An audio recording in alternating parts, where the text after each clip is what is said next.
In terms of the effects rendering order, let's put another little filter in there and I can demonstrate that.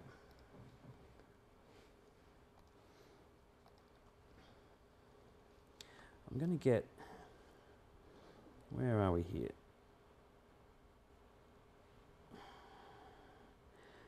A gamma filter. Now, what I'm going to do here, quite often I'll use a little gamma filter. And what we're doing with that is we're changing that linear relationship between black and white. So instead of having a straight linear relationship, hang on, I've got to go left and right, from black to white, it'll bend that and stretch the mid-range. So I'm stretching it up to lighten up those faces so we can see what's going on in those shadow areas. So, Peter, what's the difference between doing that and using the mid-range slider? The mid-range slider in the color corrector is connected to that center circle with color. So there's a lot of overlap. So between these different areas, they overlap. So sliding that mid slider around will affect everything down to sort of like 10, even down to 5%. So yes, it's doing a gamma correction, but it's tied in with what you're doing with the corrector. So all these controls sort of very slightly interact with each other. Sometimes you don't want that. You know, you want to be able to get the gamma to be repaired and then apply your corrector to it. If you experiment a bit, you'll see there are subtle differences. It's not a huge difference. It will make a big difference if the area that you're trying to fix is down low in the black areas. The problem with this is that mid-center is centered on 50% grey, and you can't really adjust that. So if you want to do sort of lots of gamma tweaks because of camera exposure problems, then you're better off fixing the gamma and then applying a filter to it. So think of the three-way color corrector as something that you don't often use at really extreme values. And believe me, even though that doesn't look like an extreme value, changing the gamma by, in this case, 30% is a pretty big adjustment. So what I'm going to do now is we'll just turn on the other color corrector, and I'm going to go back to basics so you can see what I'm doing. I'm going to take this from the beginning just to show you what my process would be on a shot like this, and then we'll have a look at the rendering order and what the difference it makes. First thing I would do here is look at the signal. I want to see what I'm doing. And I can see that the signal doesn't go down to black. It's floating above black, but it's hitting white. It's generally pretty good. So you can simply just take down the black level a bit. Sorry about the limited screen real estate.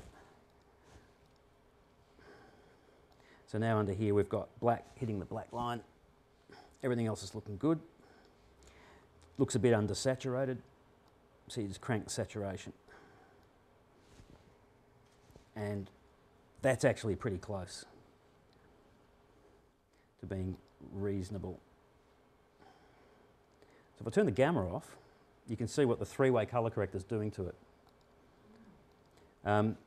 You could use that mid-range control on this shot, it would work. But having them separate can give you advantages when you've got extreme cases. Now, I don't know whether this is going to look any different when I move the order around. It does. Now we're adjusting the gamma and then color correcting. And before I was color correcting and then adjusting the gamma. And I don't know if you can see the difference, but it's a very subtle brightness difference. Let's have a look at the signal because you'll see more obviously changes in there. Let me just rescale this a bit. If I swap them around again, you'll notice those changes in the signal. Different amounts of stretch and a different black level point. So the order you stack up filters in makes a difference. So if you're doing a whole bunch of filter effects in combination with color correction, playing around with that can lead to better results for those reasons. Because especially when you're dealing with gamma, different filters can interact with each other in unexpected ways. So it is highly recommended to play around a bit. Okay. Any other questions at the moment about the three-way colour corrector? Anything I've touched on? Yes. With the broadcast filter, is the preset, the numbers, are they automatically on the right numbers? Yes, they've been fairly well worked out by Apple in that filter.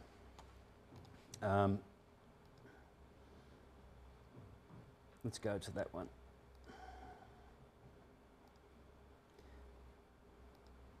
Okay. You'll notice it's got a number on there, 120. That relates to the chroma level, pretty much where the chroma level sits in terms of a percentage. The reason it's got that weird number is because in the old analog world, chroma was kind of overlaid over a luminance signal, and chroma could go above 100%. It could go up to 133, 134%. So that's clamping it down to 120. The conservative one clamps it down to 115, down to 110, and extremely conservative will clamp all your chroma levels down to 100%. So you're extremely conservative. Extremely. I don't use those ones often. I find generally conservative or very conservative is pretty safe on very bright material like yellows, but occasionally they're not good enough, in which case you can go to the custom setting, which they say may be unsafe. And only in that custom setting are those sliders telling you anything. All the other ones are presets, and if I select them, you'll notice nothing moves around. So those numbers in those sliders are not doing anything unless you select custom in-house. Then you can start clamping. I'll have to move it away so you can see what's going on over on the waveform monitor, and you've got threshold controls, so where it starts to kick in. Same with the RGB limiting, you can pull it right back. And then, so if you find some material that's way beyond the standard settings, you can go in there and you can tweak it.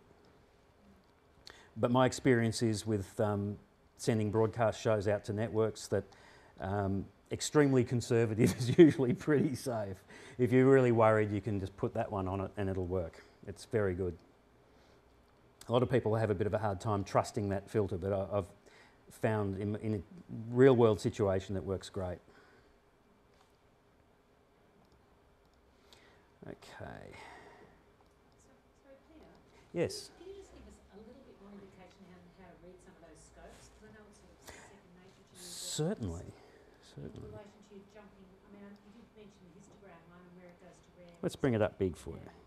That's Okay. what people should be looking for. Maybe put bars on or something? Oh, boring old bars. Well, only because I understand.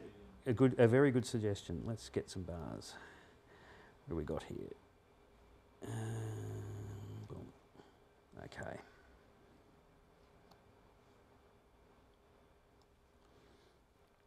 I'll take you through some of the little options in here.